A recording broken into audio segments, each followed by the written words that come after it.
For a future weapon to succeed on the battlefield, it has to be smart. Press to fire the missile. Like this. This is Swords, the world's first weaponized robot that can fire a machine gun or a rocket launcher. This is all your weapon controls. This is where it becomes a weapon. Yes. That's nasty. Excalibur, the world's smartest cannon round. It will always find and obliterate its target. We'll come in on a high-angle fall. Can't hide from us anymore. I'm Richard Makowitz. I spent 10 years as a Navy SEAL, and I'm on a mission to seek out the world's smartest weapons.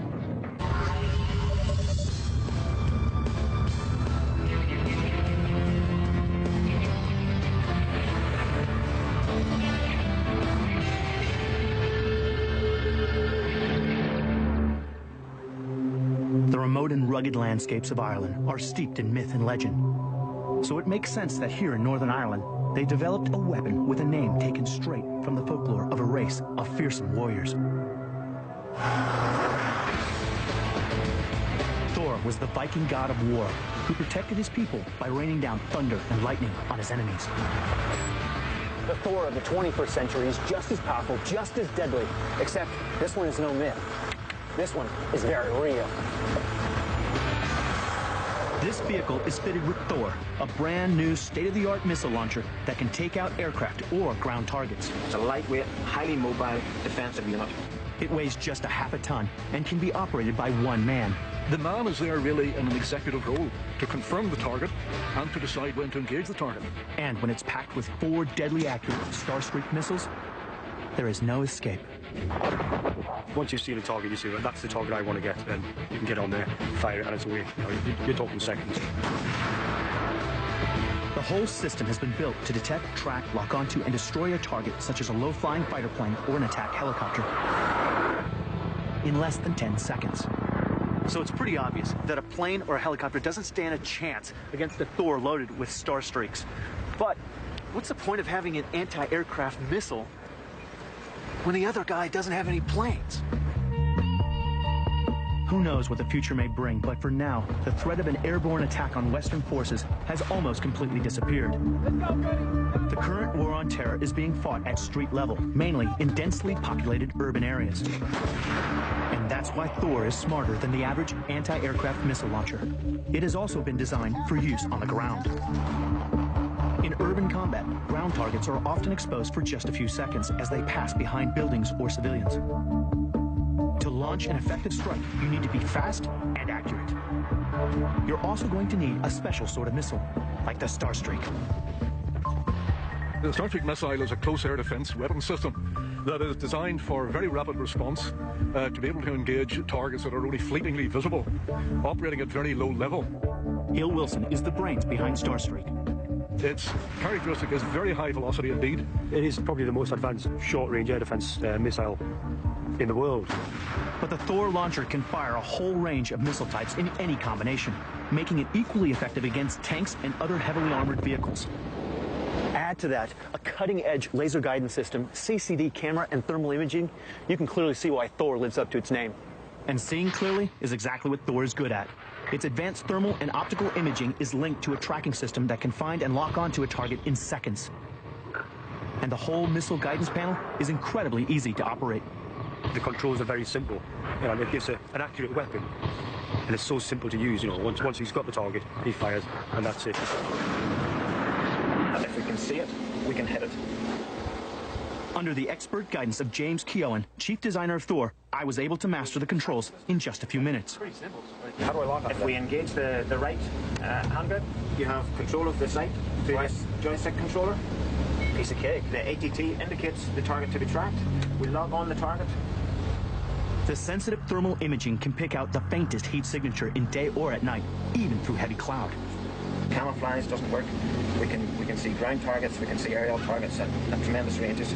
You know, we can pick up helicopters out to 10 kilometers, and even small UAV type targets we can see easily at 6-7 kilometers. A super smart target tracking system leaves the operator free to concentrate on the main job, deciding whether to fire or not. The only thing he really has to have is a bit of aircraft recognition. Make sure he's firing at the right aircraft. Target identified as hostile. Now I lift this thing up right here. Yes. Boom. The safety trigger and press to fire the missile. Like this. It all takes place in the blink of an eye, but the Starstreak launch sequence is very complex. First, the protective cap pops off the missile tube, and a pulse from the firing unit ignites the first stage rocket, launching the missile on its deadly journey. As it leaves the tube, it starts to spin, forcing rear fins to unfold, which will keep it stable in the air. Once it's clear, the first motor is jettisoned, and the second stage rocket ignites, accelerating the missile to 3.5 times the speed of sound. This all happens within a half a second of the trigger being pulled. And when it gets to the target, it packs another surprise. Or make that 3 surprises.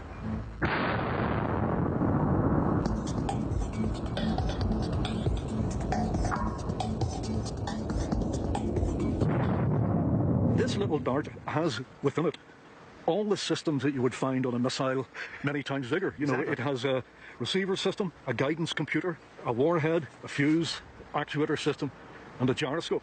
3 darts gives us the very high hit probability of at least 1 dart hitting the target, and we would normally expect 2 darts to actually hit the target. 3 gives a very good punch. The darts know where to hit because the Thor projects an invisible grid of low-intensity laser beams undetectable by the enemy. The center of this grid is locked onto the target by the tracking system. As each small dart flies through the air, it senses its position and adjusts its flight path with astonishing speed before striking with enough force to pierce armored steel.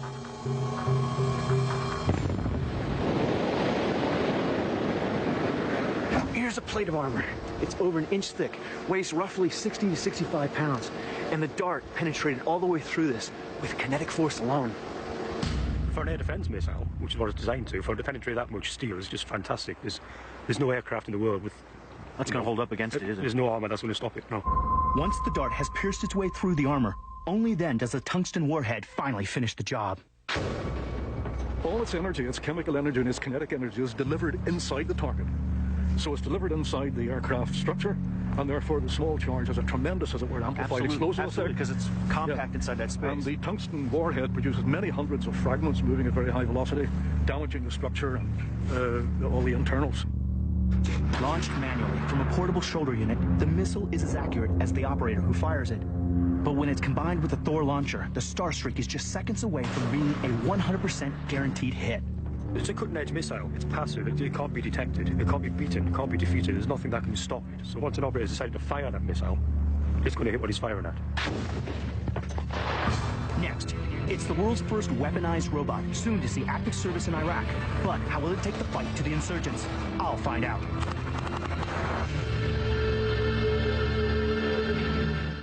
Imagine a soldier that never has to eat or sleep, who never experiences fear,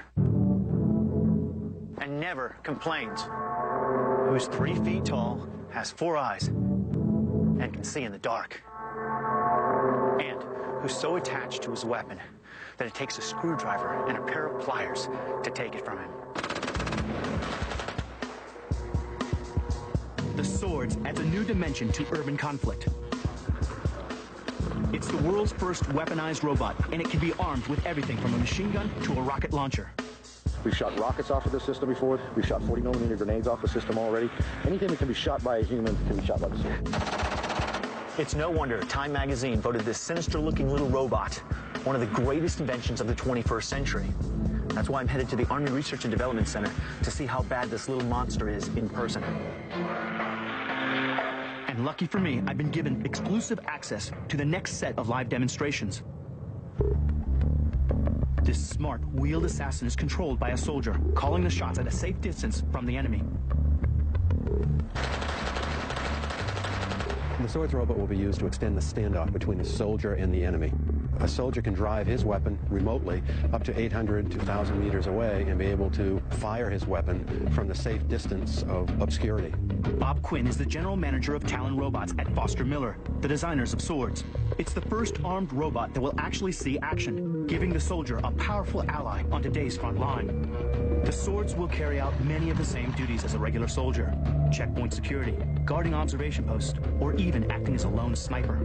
Now, instead of sending in soldiers to clear out buildings filled with insurgents, the job can be done by a robot. And that, of course, can dramatically reduce fatalities on the front line. The technology evolved from the Talon, a vehicle designed for search and rescue missions and bomb disposal units. These robots are being used in the battlefield every day for explosive ordnance disposal missions. The mission count is over 80,000 missions where small robots have been used to defeat improvised explosive devices on the sides of roads and inside buildings. The team first created a lightweight platform that could work in all kinds of conditions. It could travel through snow, sand, climb stairs, and even go underwater, down to the depths of 100 feet to find its target. The smart device could reach inside enemy buildings, enter dark alleyways, or head down streets filled with insurgents. Then, they decided to weaponize it. The inspiration behind the idea came from a sergeant here at Picatinny Arsenal at the Explosive Ordnance Disposal Group, Sergeant David Platt. And David Platt was with Talons at World Trade Center doing search and rescue missions. He came back with the idea of not just using an arm and a claw and a hand that would reach out and pick up an unexploded ordnance device, but actually put a weapon system, including machine guns, onto the robot. Now they've created a deadly combat weapon. And its presence alone packs an incredible psychological punch. Even without having to fire it or do anything, just having somebody walk around a corner and come upon it facing a weapon, and they have no idea what it is. It's a total shock and awe. Staff Sergeant Scott Smith is one of the engineers at the helm of the Swords project. It's definitely good that way. It's very useful. They've added a bank of video surveillance cameras to give the operating soldier a unique view of the battlefield. Right now we have 5 cameras on board. We have one that runs behind the scope, so that it's actually your target acquisition site. Right. We have one that's up above that's a pan tilt. It gives you a 360-degree view. We have one that's out front, it's a little further. It's called a scene camera. It's actually a wide-angle camera that zooms. And then down in front, we have a front drive camera. And in the rear, we have one that's the same camera, but it's a rear drive camera. The optics on board of the Sword, you can actually read people's name tags at 300 to 400 meters, whereas the human eye can't pick that up. There's no way. You can see the expression on his face, you can see what weapon he's carrying, even to see if his selector lever is on fire or safe. Right. You know, that level of detail is where the Sword allows the advantage. The Swords is operated from a portable console using radio frequencies.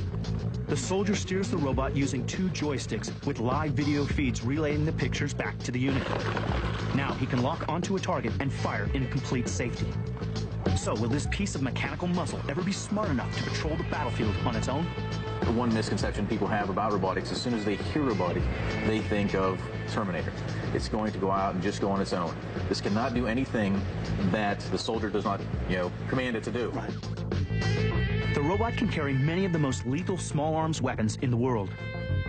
At the present time, we have an M249 machine gun, but we can put an M240 machine gun, which is a heavier machine gun. We can put an M16. We can put a 50 caliber sniper rifle on. We can put several different weapons. And that's just for starters. It's also been armed with a 6-barrel 40mm grenade launcher and an anti-tank rocket launcher.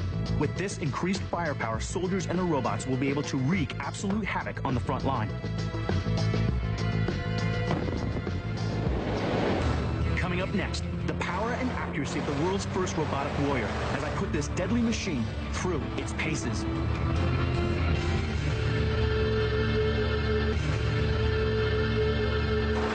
The Swords robot has the potential to be a cool and efficient combat weapon. But as a former Navy SEAL sniper, I wanted to see how agile the stealth assassin could be on the battlefield. Sergeant Dave Platt was the man who got the Swords project into action. And one of the things we have to try and teach the soldiers is this is not a toy. Right. There is a weapon involved on the system. It is a lethal option. It is what it is. It is a machine gun. It's no joke. It's time to play hide and seek and put the Swords through its paces. All right, Mac, what we're going to do is we're going to have 3 swords here on the range. We're going to place a person of interest, and he's basically going to go out there, hide, and we'll have the swords try and find our person of interest. All right, go hide. We've sent our sniper out to take cover over 500 yards away. And there's no peeking allowed from our operators. All right, let's see it. Come on. Now, I want you to know, he says he's pretty sneaky. He doesn't think you guys are going to find him. Rather than sending a group of soldiers into the danger zone, the front line of the future is a team of smart robots. With 360-degree vision and a range of zoom lenses, the soldier can now carry out missions that would have been extremely dangerous. The robots are virtually silent and can travel at the pace of a running soldier.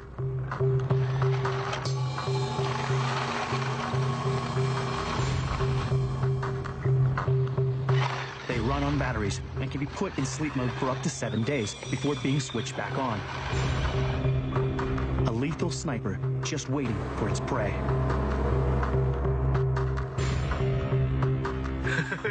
These robots have located their target. You found him? He's in my sector. And are closing in. Near the back, next to one of the targets. Out in the open, it's easy to see the robot, but its real power lies in urban combat where you won't see it coming around the corner. Time to call in backup. Imagine the fear of seeing a swarm of killer robots heading straight for you with nobody to shoot back at. All right. Yeah. Another subject. Tell you, how's it feel? 15 minutes. How's that feel with it coming right up on you like that? Feels scary. Yeah? Why? Because you see the weapon and it's a vehicle, you don't see the person. Here comes another one. Dude, you couldn't get away. They're all over you now. Look at that. So once one got locked on, the other guys knew where to go and they all came following. Correct. Now he's got support, basically. You always provide overwatch just like any other platoon or asset out there in the field. Makes sense. You can see him just inching in, right onto the target. That was impressive. The swords can track down the enemy with precision, but what can this mechanical beast really deliver? I'm here at Picatinny Indoor Range to fire it for myself. Anything can happen when a robot is given a machine gun, so we're taking extra precautions.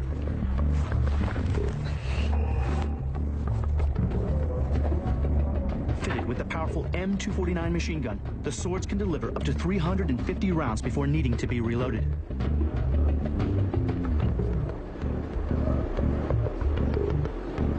So what we have here is a control station, okay? We actually have the selector to choose your cameras. We can watch a single camera, up to 4 cameras at the same time. This is all your weapon controls. This is where it becomes a weapon? Yes. You can either select single or auto. Okay. We'll select an auto fire. You use the joystick for aiming. So with 3 just above basically his waist, will give you about a center mass shot. Oh, that's awesome.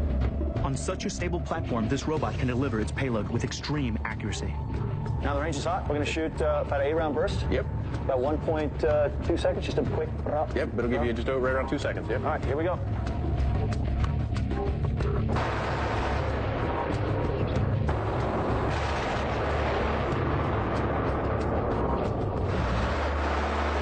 That's nasty.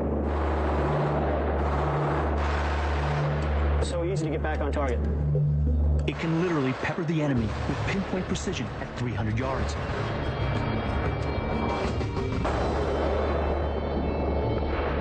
That's pretty impressive. It offers such a stable platform to shoot.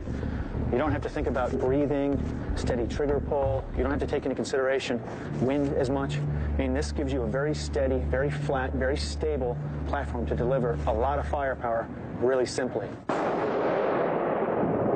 Next, it's been a huge success in combat for a quarter of a century.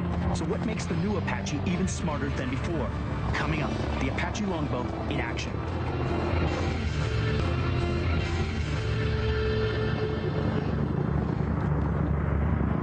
The enemy calls it the Angel of Death. It sneaks up on its targets, delivering a lethal payload of weapons. A lot of times the enemy's hit, never heard us, never seen us. It's a complete surprise to them, and we kind of like it that way. This is the Apache Longbow, the latest version of a military classic. The Apache helicopter has been around since the early 1980s and is widely regarded as the most successful combat-proven advanced attack helicopter on the planet. But what new tricks can you teach this old war dog when it already seems to be invincible on the modern battlefield? The Apache helicopter has fought in every U.S. conflict since it took to the skies during the Panama War. Today's Longbow offers invaluable support to the fight against insurgents, flying dangerous missions throughout Afghanistan and Iraq. This is the heart of Alabama, the U.S. Army's headquarters for Apache training. I'm here to get a closer look at the Longbow and see it deliver its payload. As the regiment's motto says, they're trained to kill. And with the new Longbow, they have the perfect partner. So, how does the Longbow's new technology make the Apache even more invincible than before? With a fire control radar system located just above the rotor blades, the Apache can gather and process more information from the battlefield and deliver it to the crew within seconds. Pilots now have the ability to scan, detect, and classify up to 128 targets and prioritize the 16 most dangerous threats. Then they can transmit that information to other aircraft so they can initiate a precision attack, all in less than a minute. There's really not any target we can't engage with this system now. This has turned individual warriors into a combined superweapon, working as a smart network in today's digital battlefield. It can detect targets in very poor weather conditions. So how can a close combat helicopter strike with precision from a much safer distance? That's where the next generation of smart Hellfire missiles come in.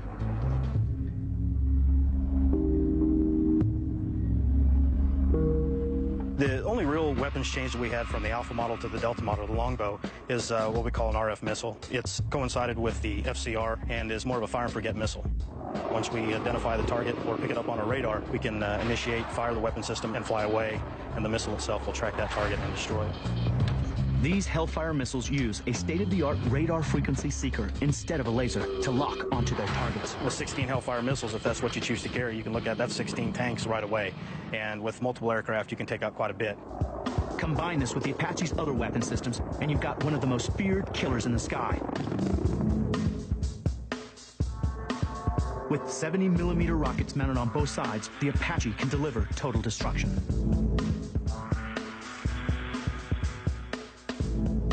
We can carry rocket pods on the outside and shoot up to 38 of those at any given time. But the weapon proving most valuable in today's urban combat is the 30mm cannon. This lethal machine gun offers close support for Allied troops in Afghanistan and Iraq. The 30mm can fire at approximately 600 rounds per minute, and it can penetrate multiple inches of armor. We're able to bring that weapon system to bear on a target as quickly and as simply as looking at the target that we desire and pulling the weapon's trigger.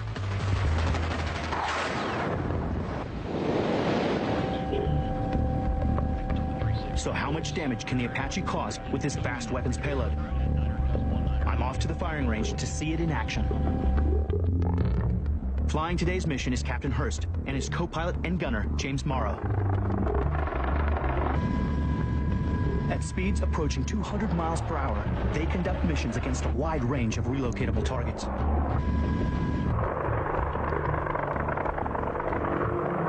These helicopters are seeing urban combat like never before, and to be successful in that type of environment, you need new tactics and new strategies.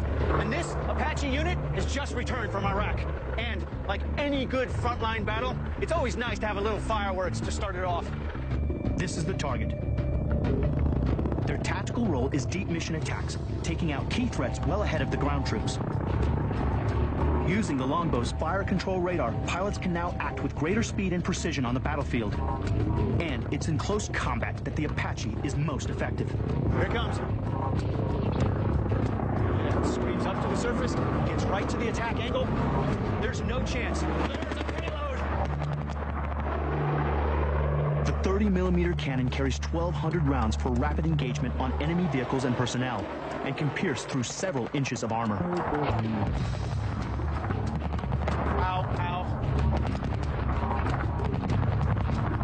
I'll tell you, as the good guys, you want to hear the Apache. As the bad guys, you never get a chance. It hugs low, keeps that sound suppressed, pops up, and delivers all the firepower you ever need. As a matter of fact, it just popped up now. The beautiful thing about that bird, it can fly on the dime. It turns around, boom.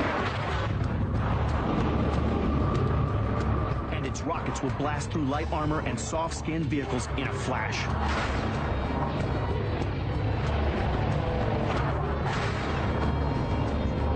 You don't want to be in that tank. That's an amazing thing. There is no other helicopter that packs the punch of an Apache. That bird is all business. The Apache may be lethal by day, but when night falls, this killer dragonfly really comes to life.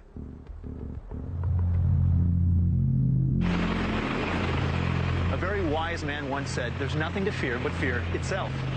I can tell you, he never had to face the Apache helicopter at night. State-of-the-art sensors located on the rotating turrets on the nose of the Longbow transmit thermal images to a small display unit in the pilot and gunner's helmets. and offer improved vision over long ranges.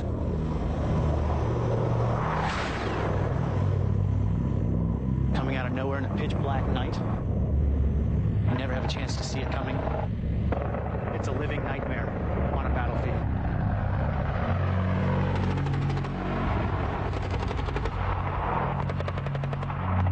Look at it. That tank has no chance.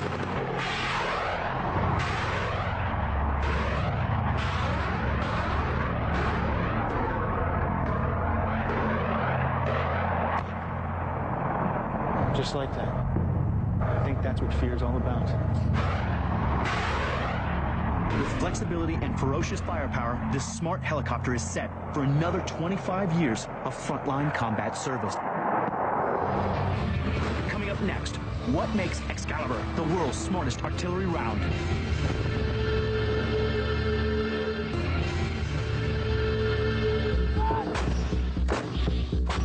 The backbone of warfare has always been heavy artillery. It's been an effective weapon against infantry, tank, and armored divisions. Very little survives an artillery barrage. The howitzer field gun has been around in one form or another for over 500 years. And even though today's versions can wreak havoc at distances up to 20 miles, their limitations are exactly the same. Accuracy is a real problem. Shells can drift in the wind and can be off target by as much as 2 football fields. And that's a big problem when the battle is being fought in the city. Cities like Baghdad, cities filled with hospitals and schools, cities filled with innocent civilians. Insurgents are using the city to their advantage, operating next to innocent bystanders with a tactic called hugging. Laying down an indiscriminate barrage is simply not an option. The artillery has to strike with almost pinpoint accuracy. So how do you compensate for changing wind conditions and the basic laws of physics in order to drop your firepower right on the target? That's what I've come to the Arizona desert to find out. Yuma is where nearly every weapon system in the ground combat arsenal is tested. It covers an area of more than 1,300 square miles and is just the kind of place the artillery loves. The Army is testing out the next generation of artillery shells, the XM982, otherwise known as Excalibur. It's still highly experimental, but the designers claim to have made it accurate to within 10 yards, and that's when it's fired from over 25 miles away. That's like hitting this quarter with a bullet from 3 blocks away. That's 20 times more accurate than any conventional artillery shell. The top brass are flying in, and Colonel Tanzi arrives in style. He's responsible for the entire U.S. Army's artillery. For years, he's been chasing his own holy grail, an artillery shell that strikes with pinpoint accuracy. We don't want to take the mosque out. We don't want to take the family out by accident, you know, with any kind of accidental firing. This gives the commander that capability. That capability is possible because Excalibur is smart. It has its very own guidance system. It's the first artillery shell to be fitted with a GPS navigational system. The GPS guides the projectile straight onto the target, regardless of weather conditions. It does this by controlling Excalibur's front fins. Once it's fired out of the cannon, the fins kick out and the GPS system takes over, guiding Excalibur onto the target. This level of precision means that troops can operate in front of artillery without the fear of being hit from stray shells. Friendly fire is one of the biggest hazards in modern combat. Excalibur could allow soldiers to operate safely, even with their own artillery raining down. What that does for the warfighter, quite honestly, is now he can get that much closer to the action where he needs to say, I want somebody in that building over there to be taken out, and he can just be a few hundred meters away, watch the bullet come into the building, detonate, and take out the folks inside, and now he doesn't have to worry about running across the street and getting sniped at anymore. The GPS system isn't the only thing that's unique about Excalibur. It's been designed to fly very differently from regular shells because it has to fly over tall buildings to find its target. Normally in the past, artillery has an angle of fall, which is 45, 50-degree angle of fall, and it's basically dependent upon the range of firing. Excalibur, on the other hand, has a high angle of fire, high angle of fall. This flying pattern defeats the enemy's tactic of hugging, where they deliberately stay close to schools, hospitals, or churches in order to shield themselves. A lot of the enemy insurgent strongholds, they'll have mortar positions in defilade. In other words, behind a building where our angle of attack can't necessarily acquire that target. So now with Excalibur, we'll come in on a high angle of fall. Can't hide from us anymore. Psychologically, what would that do to the enemy? Well, I mean, there's no place he can run. Preparations are underway to fire Excalibur, but its sensitive electronics pose a real problem for designers. No GPS system has ever survived being fired from a cannon. So, how do you make its circuitry cannon-proof? The cards are specifically aligned so that the G-forces act along one of their mechanical axes so that it doesn't cause them to bend. And in addition to that, all of the sensitive electronics are mounted in such a way that they're resistant to the shock loads. Excalibur's GPS system has to survive forces of 8,000 Gs. Nothing like this has been attempted before. So you think of a lot of electronics in here, we have crystal oscillators and a lot of silicon chips that are very delicate, and yet we're hitting them with a sledgehammer. We're dropping them off the Empire State Building and saying, okay, now you got to work when you get to the bottom. Today, they're pushing it to the limit by firing it at over 16,000 Gs. So we're actually testing it at twice the requirement that it'll ever see in the field.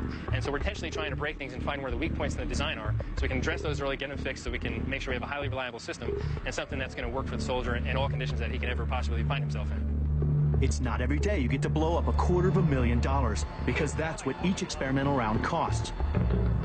The pressure on the team is intense. They're pushing the envelope on technology. And they have to deliver Excalibur to the Army in record time. We're actually going to field it 2 years sooner than was originally anticipated.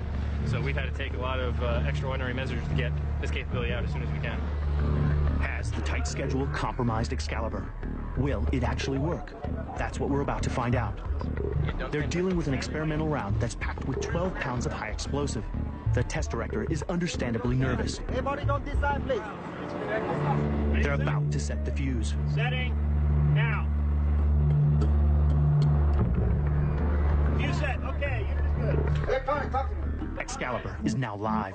Months of work come down to this moment.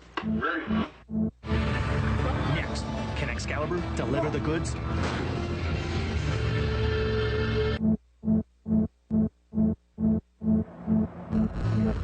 This is Yuma Proving Ground, where the U.S. artillery are testing the latest weapon in their deadly arsenal. The Excalibur is a smart projectile, but will it rain down terror on today's live firing? It's time to retreat to a safe distance. Firing Excalibur at 16,000 Gs creates a dangerous overpressure. Overpressure is a blast wave that hits at over 5 times the speed of sound. All stations, stand by 2 ground number 248, test round. It can blow out eardrums, so everybody has to take cover. 5, 4, 3, 2, 1.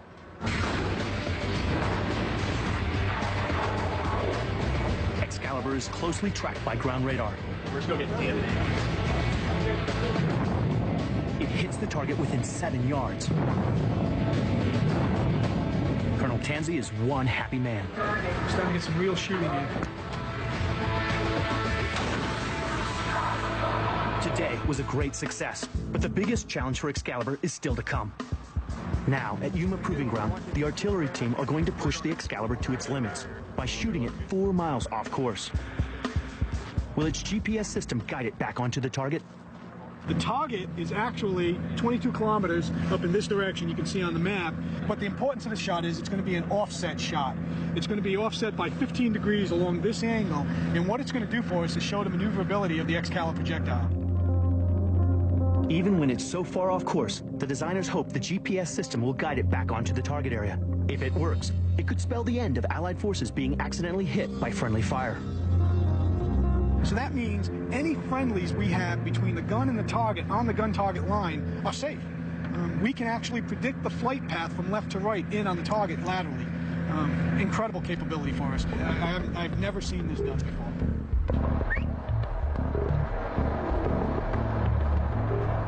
Although this has never been done before, Colonel Tanzi gives Chris Crisano an offer he can't refuse. I say inside of 5 meters. Take the bet. I'll give you 7 meters. All right, inside of 7 meters, I buy you dinner. The last time I ate dinner on a bet, I ordered all of page 3 on a menu. Okay, we have about 20 seconds before I count out. Electronics, you ready? 10 seconds. 5, 4, 3, 2,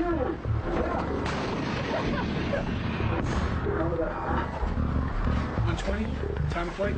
Yeah. Excalibur is 30 seconds into its flight. It's due to hit in 90 seconds, if it's on target. All All eyes are on the clock.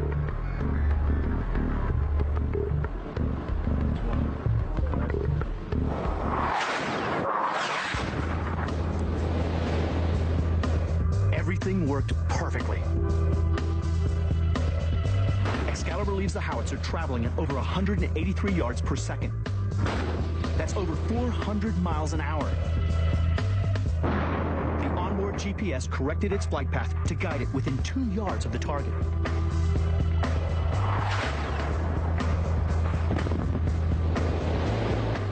Excalibur is the first cannon-fired munition to correct itself in flight. After years of development, Colonel Tansi's got the weapon he wanted, with a free lunch thrown in. Artillery, just by the nature of artillery itself, is a big weapon system. It has a big impact on the battlefield. We've all seen pictures of World War II, World War I, and what artillery does in battle. But now, given the precision of Excalibur, and by nature this weapon being as smart as it is, the confidence level skyrockets